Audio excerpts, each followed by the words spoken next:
যদি ডেকে বলি। সন্তান যখন বড় হয় তখন বাবার কাছে এর চেয়ে আনন্দের আর কিছুই হতে পারে না। আজকে আমার মেয়ে বৃষ্টিতে ভিজছে, দোলনায় দোলছে, এর থেকে মহা খুশি আর কি হতে পারে বলেন? ধীরে ধীরে হাঁটি হাঁটি পা করে আমার মামুনিটা বড় হয়ে যাচ্ছে। সে বুঝতে শিখেছে কোনটি ভালো কোনটি মন্দ। সে ফুল নিয়ে বাবাকে প্রথম প্রেম নিবেদন করলো। তাও যদি হয় নিজের গাছের ফুল, তাও তো কোনো কথা নেই।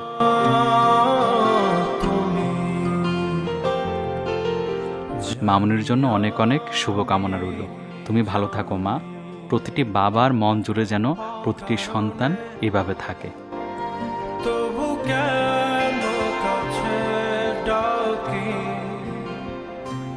কেন মরে যাও তৃষ্ণাতে। এসো না, চলো যাও।